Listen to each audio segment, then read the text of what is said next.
Good.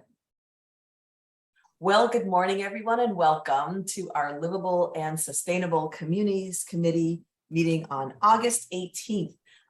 We are very excited about a wonderful program today with some great speakers, and we'll have our committee to be able to brainstorm some sustainability and other topics of interest as we continue with our meeting after our presenter.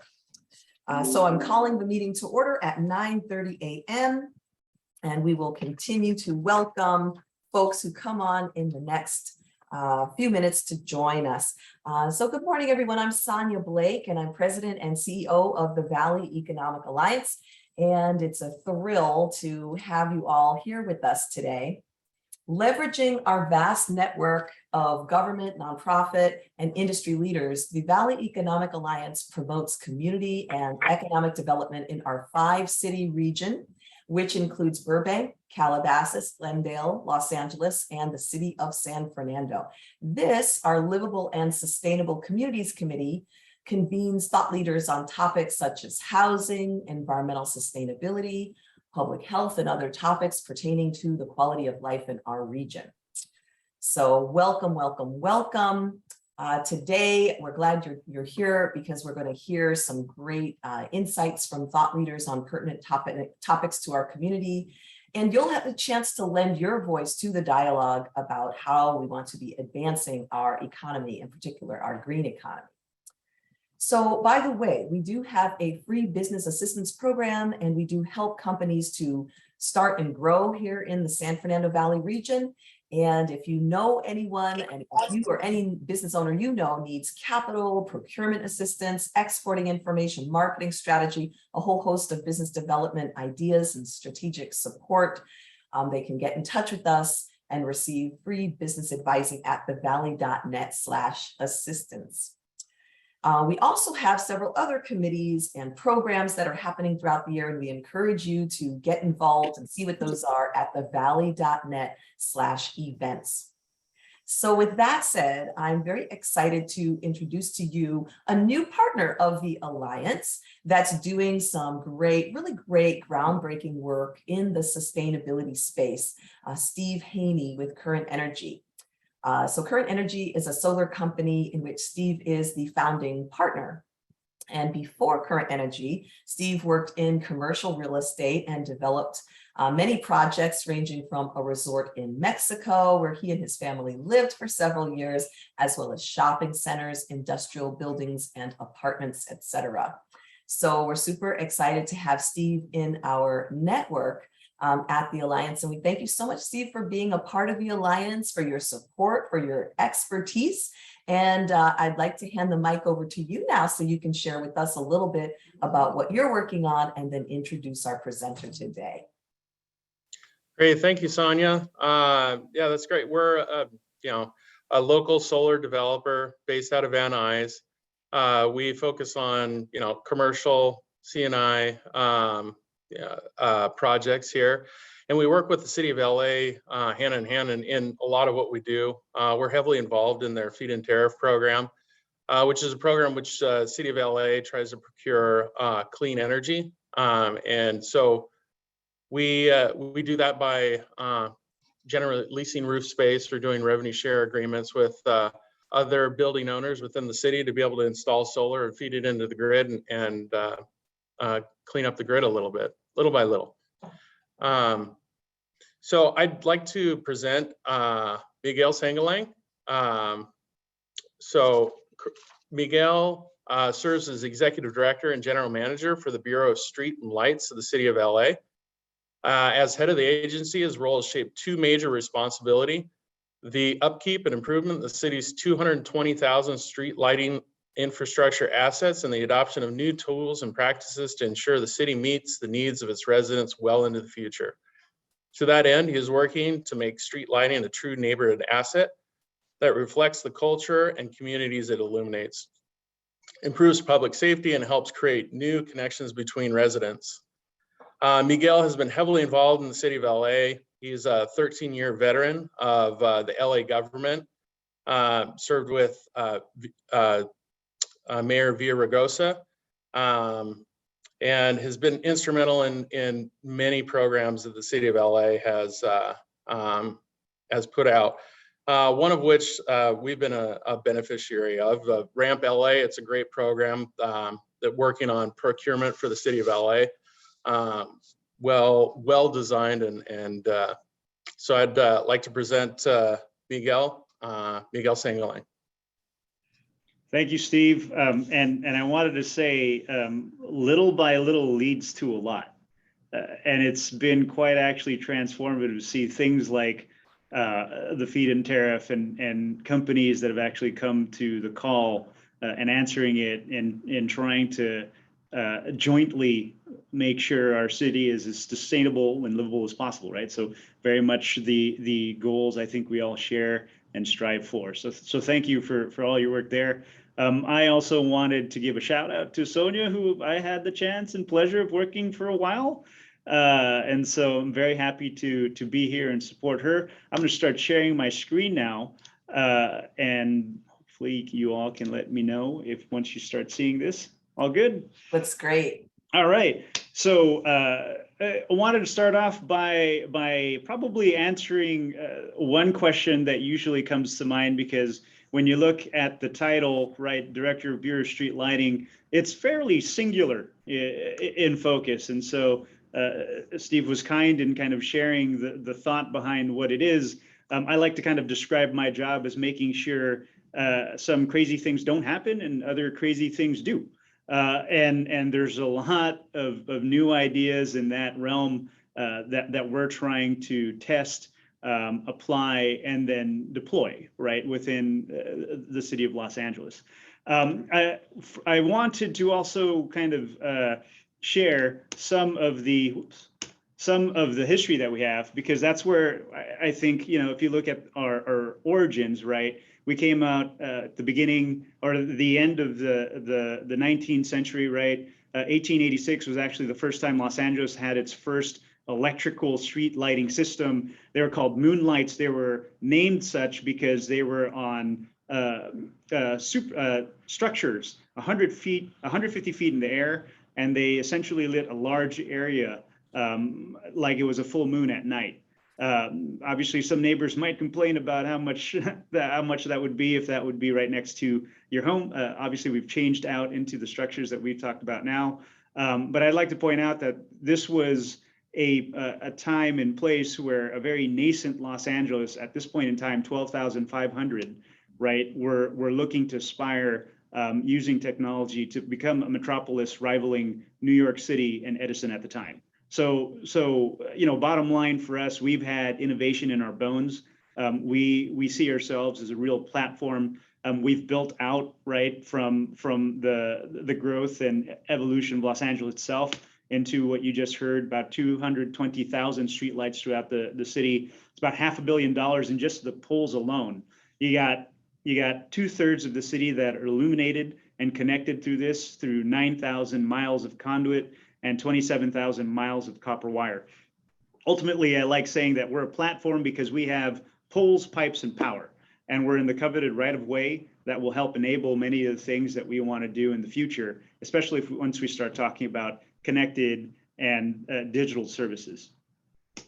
So ultimately, that's my punchline light. It's more than just a light. It's a street light is a neighborhood asset, far more valuable than initially seems. And with the new investments in technology and how we're adapting our infrastructure, it'll be an integral part for how we solve some of Los Angeles problems in the future.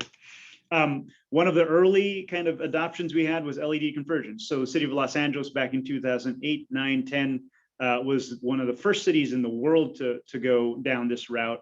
It dramatically reduced our power consumption and then therefore our costs when it comes to energy costs around 80%. And we were able to do that over a accelerated course of 5 or 6 years that ultimately turned the entire network into one that is far more energy efficient. This is a point in time where I tell most people, even lots in my own department, that that is a pivot point in the history of our Bureau of Street Lighting. The reason is because there is no longer a point in the future, from this point in the past till now and well into the future, that we will not be buying anything without semiconductors. We are now very much in the realm of procuring technology and deploying it on our assets. We seek out more, we test more every day. We have a smart cities group that works with many other city departments. We produce some of this information, put it out to open data to see if there's other civic kind of tech leaders that can use this information, such as air quality that we're putting out. So this is a space where we find ourselves very much in the digitally enabled age, and that was our big turning point. It ultimately led to massive savings for us, right, in energy that opened up space and capacity for our system to pursue things like EV chargers, which I'll go down in a little bit, but also things like transitional lighting zones. So this is where we take intersections of the cities. Think very specifically LA Live, for instance, in downtown. It's one of our first pilots for this one. We also have a few in the Hollywood region looking to expand. But after events, we then illuminate all of our city streets 50% brighter to try and reduce pedestrian vehicular accidents, trying to improve traffic safety and pedestrian safety as well. It's led to pedestrian counters, which will help us understand kind of the dynamics of our public right-of-way. These are some of the things that we're sharing with policymakers and obviously putting into open data. We're going into air quality sensors, and in order for us to understand our environment better, think about the air quality during the wildfires, et cetera. We're placing them in many different regions, working together with LAUSD, NASA, and Cal State LA on an initiative, or a pilot and initiative that we're calling Predicting the Air We Breathe. This is taking satellite information, mashing it with our local data, and trying to get insights that can help better inform policy and people on the ground. We're looking at other things that are more innovative in the realm of mobility. A pilot called Code the Curb with the Department of Transportation. This is actually placing then cameras and motion sensors on our streetlights to help understand traffic dynamics and hopefully lead to a more dynamic management of our curbside. So if you think during the pandemic, right, where curbside was a very valuable piece of real estate for many purposes. First, logistics, so obviously parking, and then restaurant space and other things.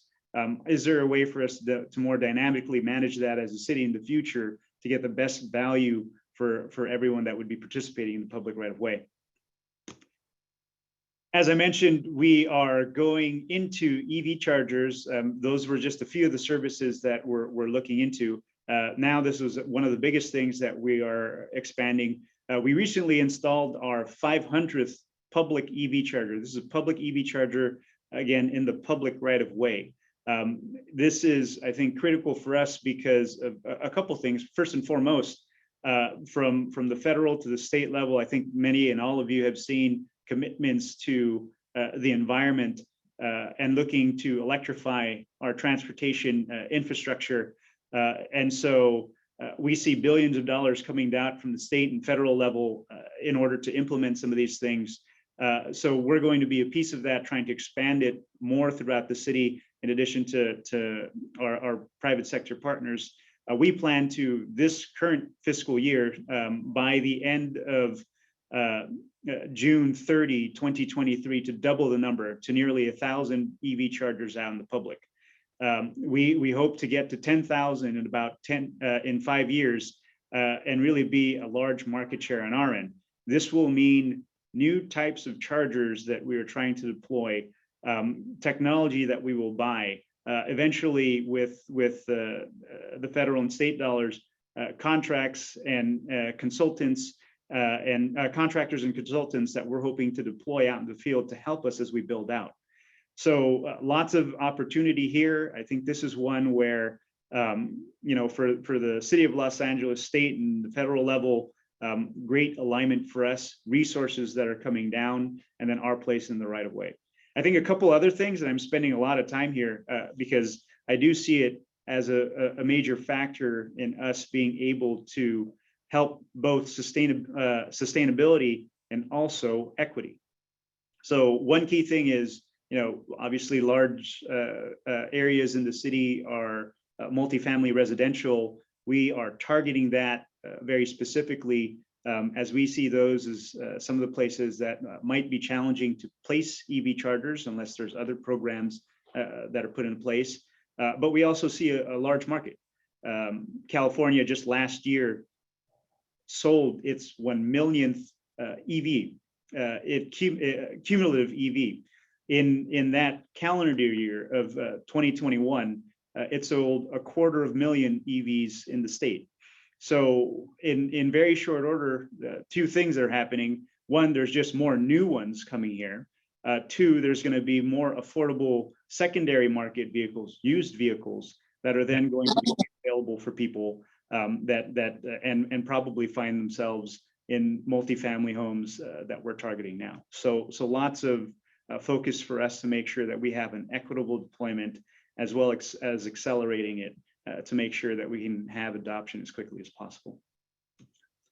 One other thing that we have been talking about in great capacity right now here, with great intention actually is what I'll say, is looking at battery-enabled solar lights.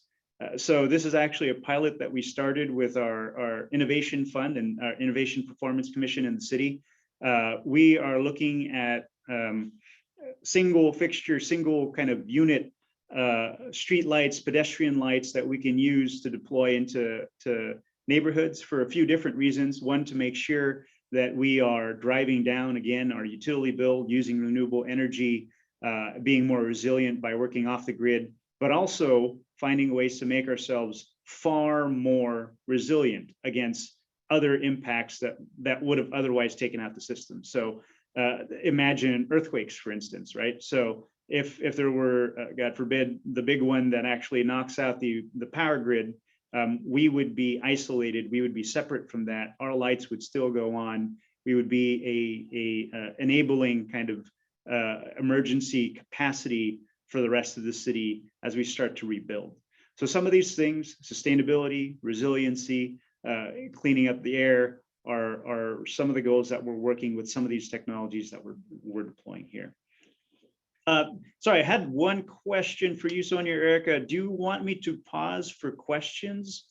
Just because I'm spitting a lot of information and people. This is great. Miguel, let's go ahead and have you complete your presentations. I invite everyone to pop questions in the chat, and then maybe after your presentation, we'll have you address those questions. Maybe your presentation will address some things and amplify questions and such and so on, if that works for you, Miguel. Yes, absolutely, absolutely.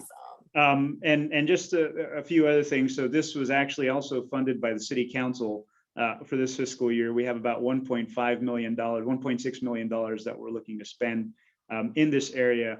We're currently testing 2 companies for some of their products here. We're obviously always looking for more. Please reach out to me if you would have a company or others that you might know in your network that would be interested in sharing their technology. But all these things are in testing phase. We will then kind of certify and then deploy and be able to use those products as we move forward. Oh, just a quick thing. This is actually along the LA River in our Council District 13. So just the point of reference. Another thing that we've been working on hand in hand with our private sector partners in the telecom industry is actually 5G co-location. So this is a program that, I misstated, it actually started in 2017 or late 2017. And helped make Los Angeles one of the first 5G cities. It was an announcement that Verizon, AT&T, and others then subsequently made with this program being enabled. We have over 3,500 active sites. We're looking to add hundreds more throughout this fiscal year and in the future. This is building out the 5G networks, multitude of 5G networks for the different carriers to bring better connectivity throughout the city of Los Angeles. Something we're very proud of, especially since during the pandemic, as connectivity was paramount for our school children, and hotspots and other things being deployed in order to address those issues. those hotspots ultimately connect to either towers or 5G co-locations that were on our infrastructure. So something we feel is a very positive thing as we start to build out many different types of networks. I bring that up because there's still a lot of work within connectivity and digital inclusion that we're looking to solve. What you see before you is a map that we presented in our report to council about trying to reach those that are most disconnected. So you can imagine that the red spots are not all that great, and you see large swaths of green. So you can see parts of the valley, downtown, more mid-Wilshire, and then southeast LA that are still burning bright red when it comes to disconnected Angelinos. We are trying to use our assets, again, our poles, pipes, and power to help alleviate that in many different ways. We've actually started a pilot, which was on the previously referred LA ramp portal for procurement. But we had started a pilot that is looking to use our infrastructure. Well, let me backtrack. We started a pilot in partnership with LAUSD that is looking to use their school as the anchor as we use our infrastructure to throw out the network further into the neighborhoods that surround it. So looking to address then digital divide, the homework gap that is between our students, and then also incrementally reaching out to the rest of the household with partnerships, hopefully in the future with the county, who's also looking to use and leverage new providers throughout their digital inclusion programs as well. We're upgrading and adding new conduit to our systems, right? So we've been in existence for 100 years. Some of our infrastructure has lasted that long. Some of it needs to be refreshed. So more and more, we're going to be looking to add additional conduit and other things that would improve not only the service, but also make it ready for the next 100 years of existence as well. As I mentioned, this was on LA Ramp. We see a great opportunity actually for small businesses that might be interested. From the research that we did, there was actually a lot of work in New York City in comparison, where they had leveraged kind of city assets and actually incubated a whole new ecosystem of equity-focused providers, right? So there's many new small businesses that were stood up there. We adhere to the principle of being an open access network that everybody can use, and hopefully then be able to drive down costs for many institutions, from our established private sector partners to new ones that might be coming on board. And then so I was just mentioning RAMP. It's really big in terms of letters right now across the splash page here, but it's www.rampla.org, and you'll be able to reach this brand new portal just launched last year. This has been a labor of love for many in the city. It is a place now, our one-stop shop and portal to access all of cities' contracts or RFPs and other solicitations, in addition to the county and many other private sector partners. So this is one where we are looking to make sure that all of the things that we're looking to buy, looking to contract for, are readily available, readily accessible to all. We're trying to make it as easy as possible. This is a place where I think, if I were to encourage anything for those that are here on the webinar, and also for your networks, please register on LA Ramp. It is a wealth of information. There are also many other types of ways in order for you to be able to get additional competitive edges, as Sonia well knows from local business preference and MeeBeeWeebies as well.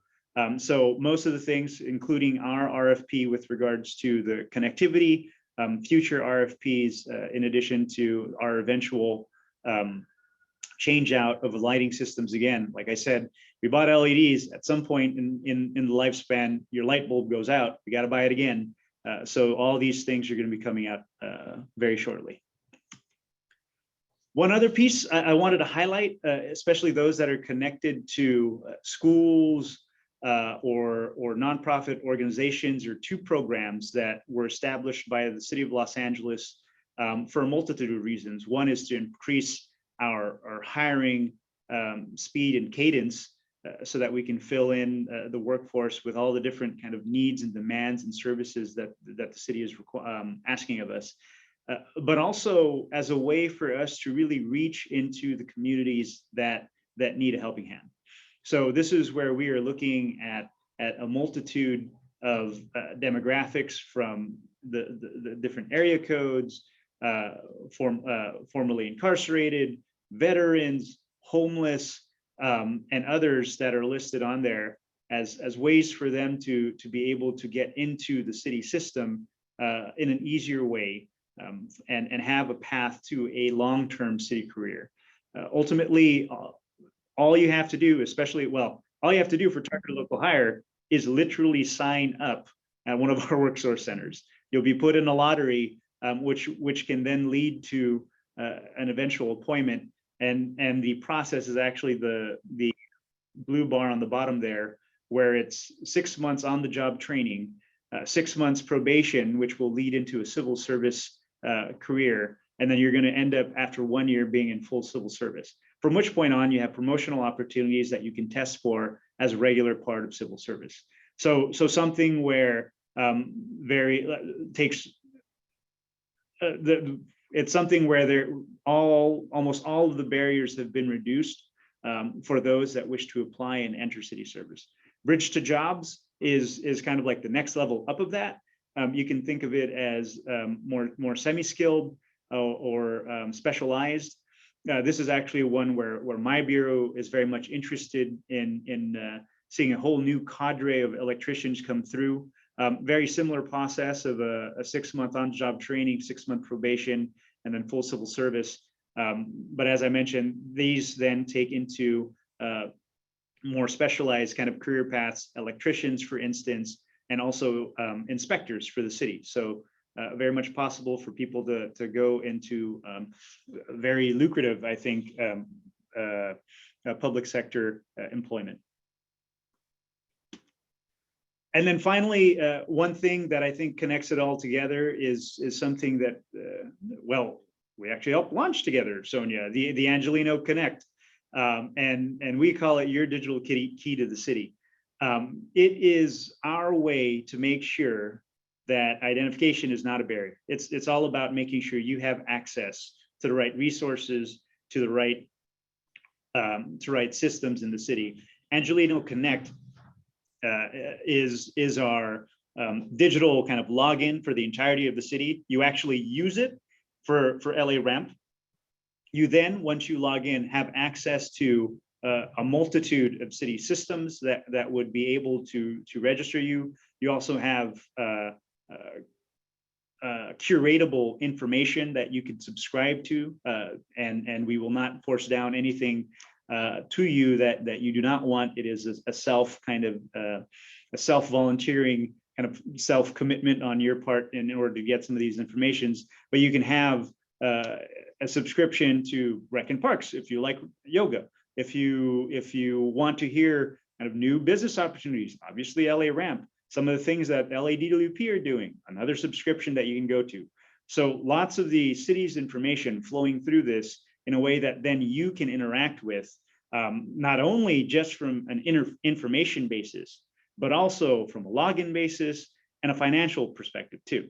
So this Angelino Connect actually has a banking component that is built in as well, should you choose to opt in, where it gives a debit card that has additional benefits, including some percentage reductions or cash backs at certain shops within the city of Los Angeles. So something that helps, one, kind of bank on the unbanked, two, give access for those that have not had it before, 3 is a way for us to communicate in a much more regular, if not real-time way with those that opt in. And then 4, also a way for us to help. This is actually one of the ways that we put out a great number of the grants, the direct kind of support grants that happened during the pandemic was through this program itself. And so with that, I thank you all. Hopefully this has been informative to many of the things that the city is doing. I'll leave you with a couple things in that, we are very much a platform at street lighting for many different services that are entrees into other departments.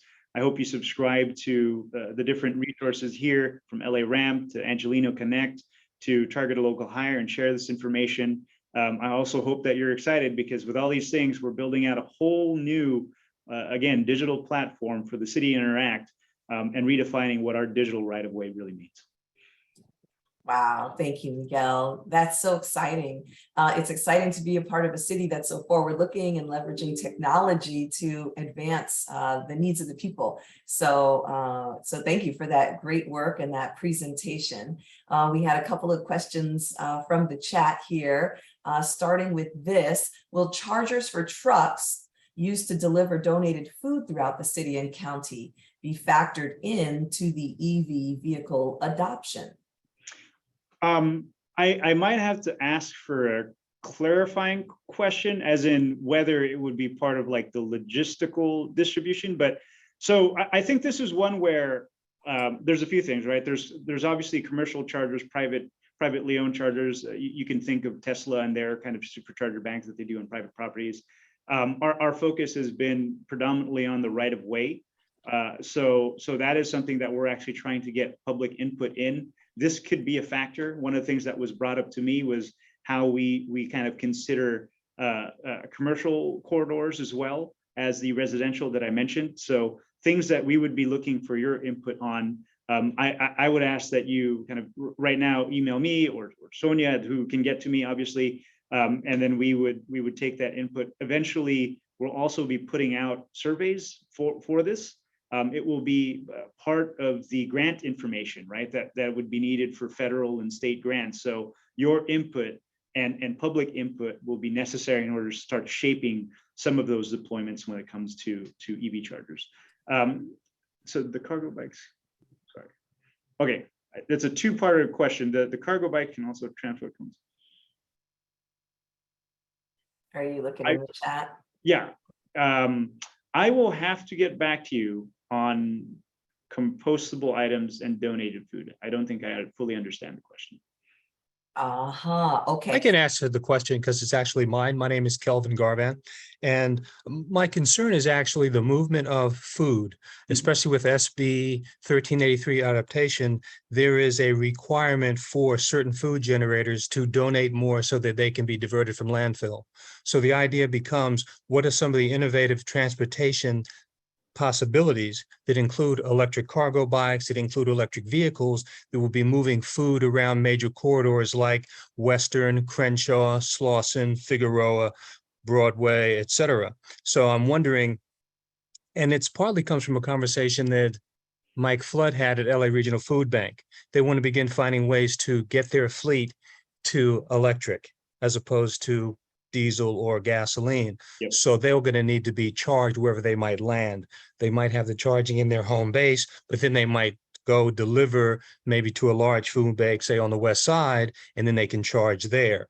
Yep. If you're moving compostable items as well as possible food that has been donated, will you look forward to the possibility of having someone have their cargo bike park and then they can plug it into a pole, like I sometimes see vehicles parked and plugged into a pole? Hopefully that's a little more clarifying. Yep, totally. That makes sense. And I apologize for not understanding that. I'll say ours has been obviously on the EV car kind of focus right now. And on that end, we're looking even to, level 3 DC fast chargers. So even faster infrastructure to try and put out there into the public domain. With bikes and other types of modal transportation. It's actually something that we're looking in. And again, as I mentioned before, that type of public input, especially what you just said right now, are things that we would want to consider as we start applying for some of these grants. For us, it's a matter of trying to figure out what some of the technologies are, because obviously, as I mentioned, we've been EV car focused at the moment. We know many of those players. In the EV bike world, that's something we're fairly nascent in. It's great.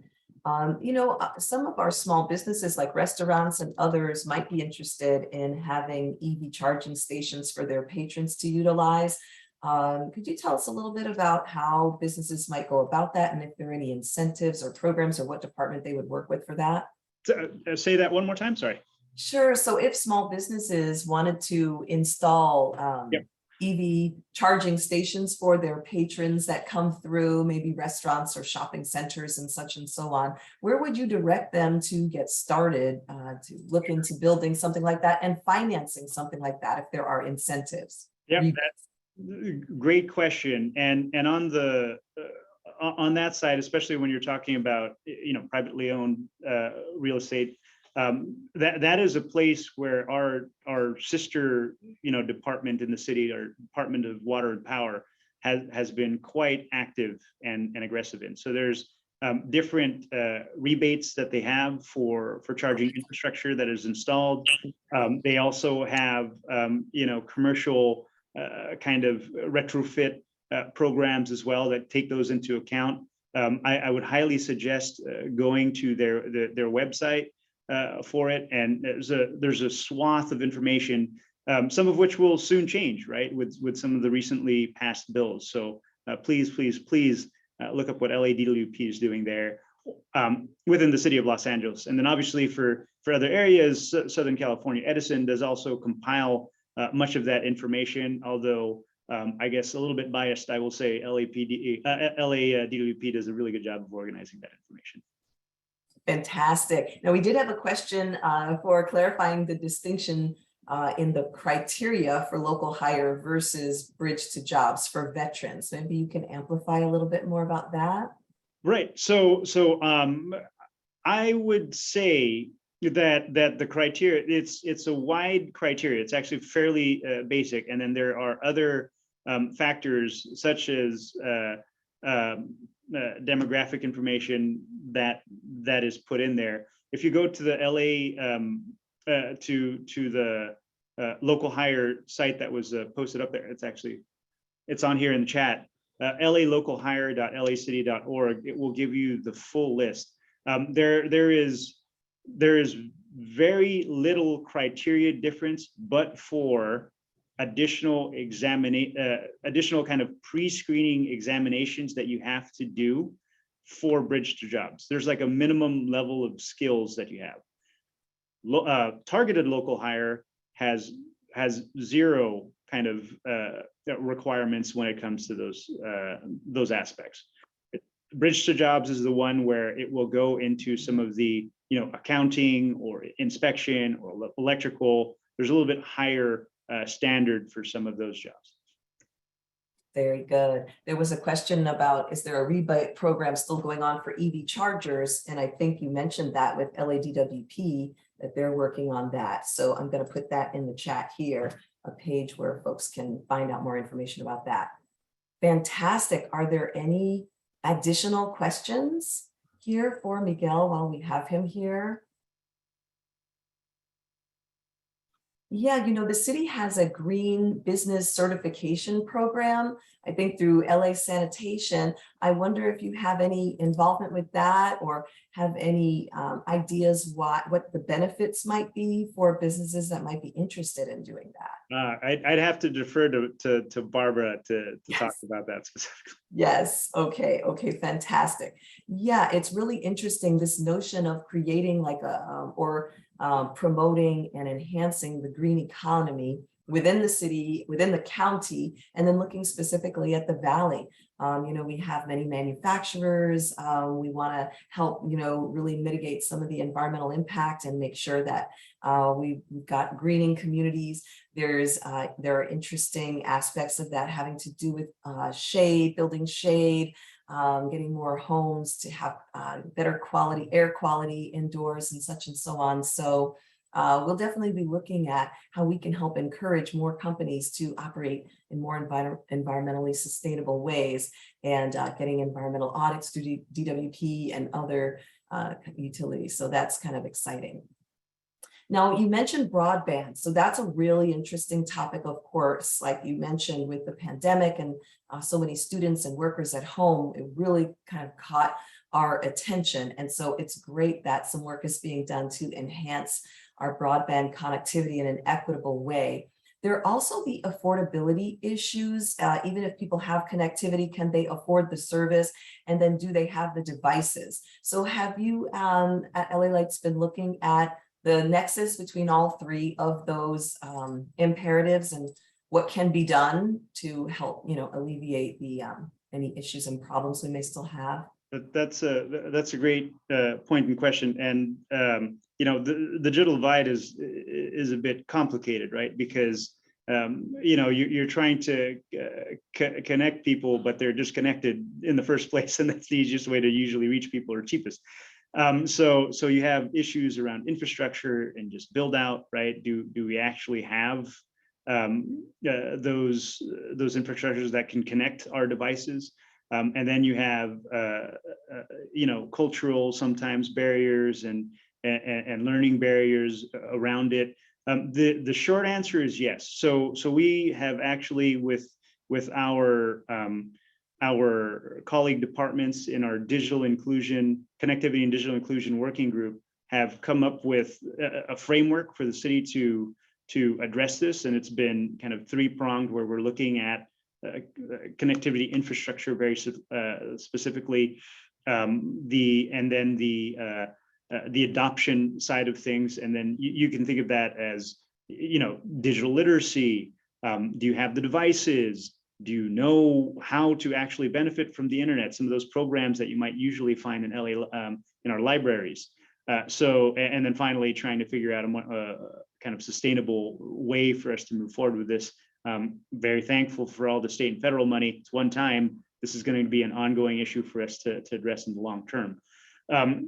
Similarly, the county of Los Angeles is doing the same things, and we have signed information sharing MOUs with them. So we're trying to be as lockstep as possible when it comes to some of these things.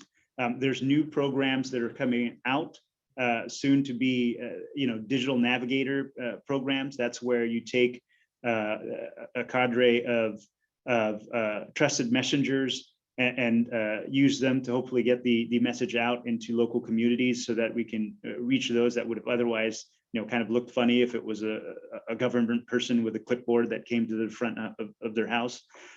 So there's that digital inclusion program. There's increased kind of connectivity for the infrastructure side that they're doing. There are also device giveaways, and that has also been part of what the council had approved on our end as well. So there's about $750,000 or so that we're trying to do to distribute computers to low-income families throughout the city of LA. So I can also share that with you, Sonia, just because I could go on. That's another laundry list of things, right? That we're trying to address in programs too. Okay, great. It'd be great to get that info, and however we can share it out, we would. I noticed there's a last question in the chat here. Is anything being done about contractors tearing down fully grown trees and not replacing them? This is a major issue with carbon mitigation, noise pollution, and heat. If there's, I'll say two things about this, because it's the Bureau of Street Services that handles this. And not trying to pawn it off, but this is one where our urban forestry division does try and make sure that we're able to protect as many trees as we can, right? So to the greatest extent possible, when any of the things that are happening, we're trying to actually keep a tree there. With regards to taking down and not replacing them, I think that's probably some of the enforcement things that we would have to follow up and deal with on their end. And so I can ask for information and come back to all of you as well. Yes, Miguel, thank you. Yes, you understand there are different bureaus, and street lighting doesn't handle this particular area. Barbara Romero is over LA Sanitation, which handles the green certification program, if I'm not mistaken.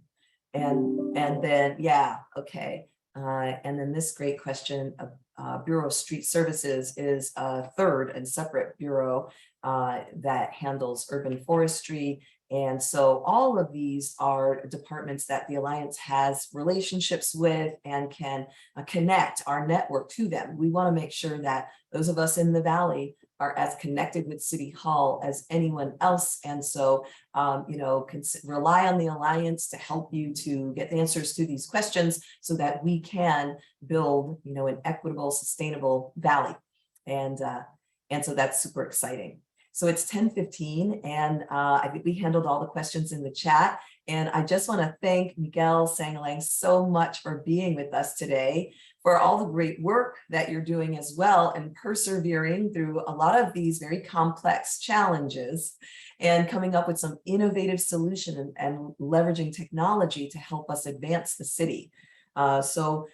Very thankful for that, and want to thank you for being with us, and we're excited that we'll also have your presentation that we'll be able to make available on our website.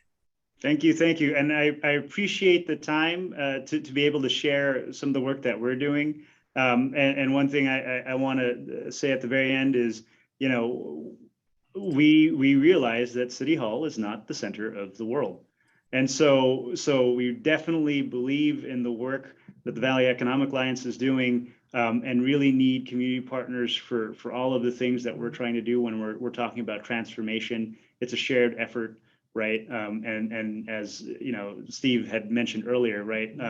Little bit of additions here, but they ultimately lead to a very large change. So very, very thankful for all the work that you do. Oh, thank you, Miguel. Well, you're welcome back anytime. You're much appreciated. Well, with that, I would like to go ahead and turn the committee meeting and the committee's attention, and our guests as well, attention to brainstorming additional priorities and strategies that we as an alliance, we as a Valley community want to be focused on. So I'd like to open it up and have people just kind of introduce themselves, and let's see if there are more ideas that we can get on the table as we're looking at, advancing our Valley, our Green Valley economy. The Alliance would very much like to help start connecting businesses to sustainability audits and helping residents to do the same, so that everyone can get access to any rebates that may be available to help them to, advance and move forward in this way. So if you have your video on, I will call on you to introduce yourself, and feel free to tell us about, yourself and what you're doing. We're going to do this popcorn style very quickly. And after you introduce yourself, you can share with us if you have any particular sustainability ideas, strategies, priorities that you think we as an alliance really need to be moving on. So Kelvin, you had a chance to talk, so we're going to come back to you. Okay, we'll go to Connie to start. And Connie, if you just introduce yourself and share with us what you think. Hi, Sonia. Hi, everybody. My name is Connie Huffa. I am a textile engineer, and Fab Designs has been in business since 1988 in Los Angeles. We're in the San Fernando Valley, and we use additive manufacturing in textiles. So we build things with nearly zero waste. I'm the tree lady. I'm the lady who's trying to save the trees in Los Angeles because of the amount of carbon they actually pull out of our air. And in Los Angeles, we actually need that. So knowing what I know about natural materials as well as synthetics, we know we need a lot more natural trees rather than plastics on our streets. Very helpful insight. Okay, great. Thanks for being with us, Connie. And Donna, how about you? Donna can't hear you right now. I apologize still. I'm Donna Deutschman. I'm CEO of Homes for Families, and Homes for Families builds veteran-enriched neighborhoods. Our mission is to build resiliency, sustainability, and empower veterans to move up the economic ladder. We have been building 78 homes in Santa Clarita and now 56 in Palmdale, and we're coming back to build homes in NoHo this year. So we built some in Sylmar a few years ago, We're thrilled to be building in North Hollywood. Our sustainability is both in the homes themselves, because unlike a lot of affordable housing builders, hopefully most affordable housing builders, we believe that we not only build the homes affordable, but make them affordable to live in. And that means making them energy efficient in every way possible, so that our veterans don't pay a lot to live there. Also, we need to teach the veterans a lot about financial literacy and moving up the economic ladder, because we are serving very low and low income veterans.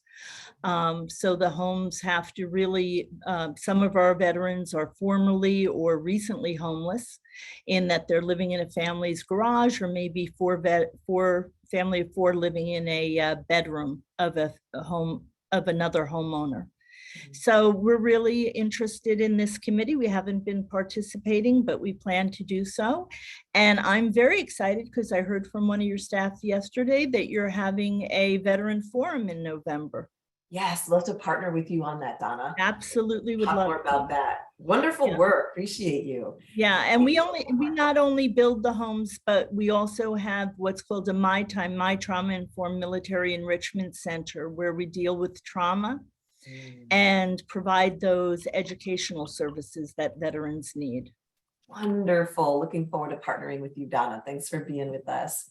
And I want to have Nikki Azhari introduce yourself. Hi, I'm Nikki Azhari. I am with Streets LA.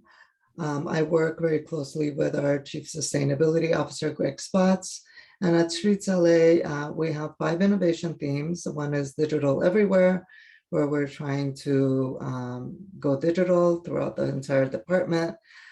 Circular economy, our path to zero emissions, where we're trying to transfer all of our fleet, or most of our fleet, into zero emissions fleet and tools and equipment. Sustainable streetscapes, where we are applying for many grants to create more sustainable streets. And then, of course, to support all these great efforts, we need our yards to be green. So we are updating all of our yards and upgrading the infrastructure, the electrical, to support our EV infrastructure, and just greening them with more plants and making them more beautiful and becoming better community partners. Great, Nikki. Okay, thanks for being with us. And Daniel Blake, hello. Anything you would like to share, please? Let's have you come off mute as well. Here we go. Oh, Daniel, I'm sorry, we can't hear you.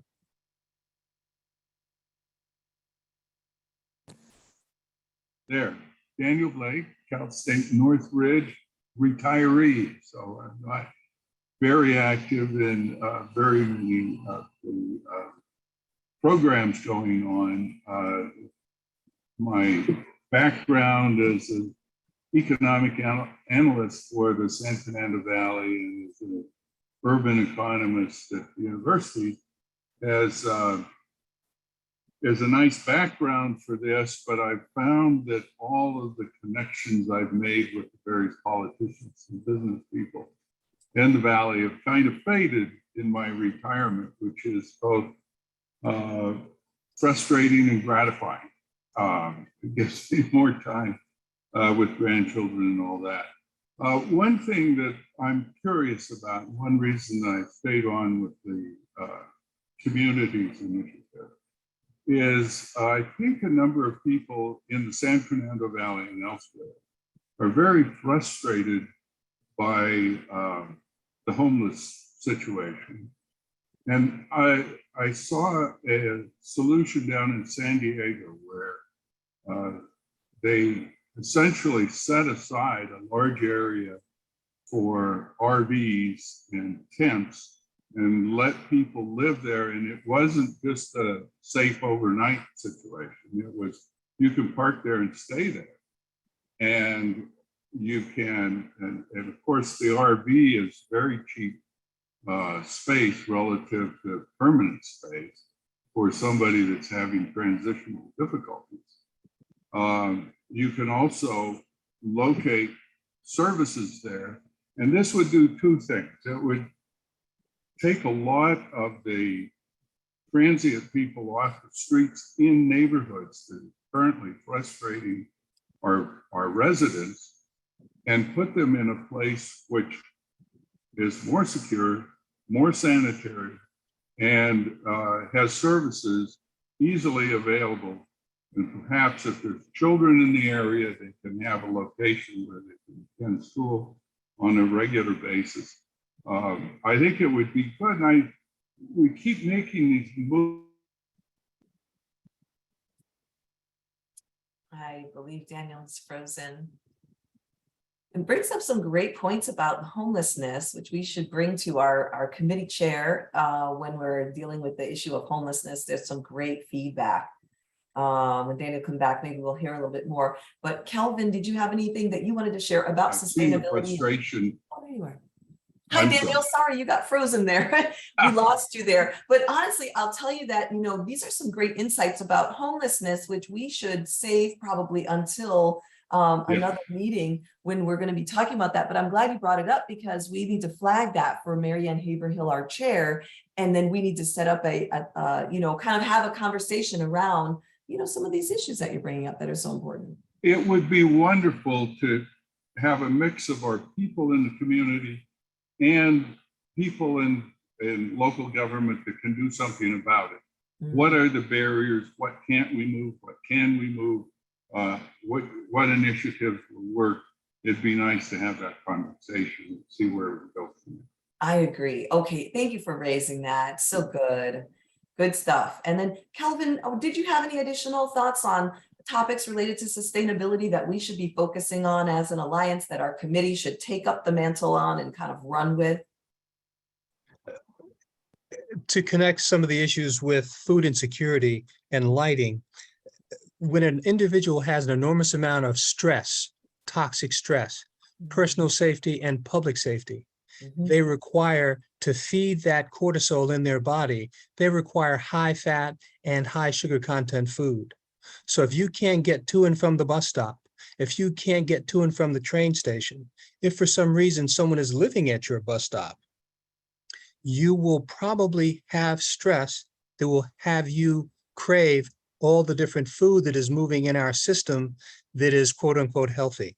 So public safety and personal safety, getting back to lighting, do you have well-lit communities where people can move freely so we get toward these notions of the 10-minute city, the 15-minute city, where you can have hyper-local opportunities for food and other services? So that might be at the 30,000-foot level, but it's definitely something to consider as we look at, yes, where the heat islands are and where the trees are, but also where the lighting is. Thank you. Thank you for that.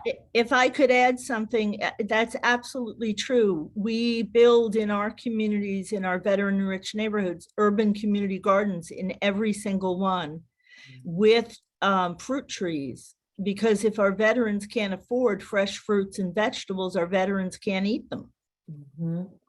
Beautiful. Okay, got it. It works together. It so works together. Well, this is great. We are ready to sign off for our committee. I will say that we are looking at creating a Green Valley economy sustainability program to connect small businesses in particular, and also residents, with sustainability audits, and then move them into working with specialists at DWP and other utilities to help them access rebates to be able to operate in more sustainable ways. We believe this will help clean our air, conserve water, reduce our carbon footprint, and really kind of pull together to impact climate change. And we'd very much like you to email me your ideas and any ways that you might like to participate in that endeavor.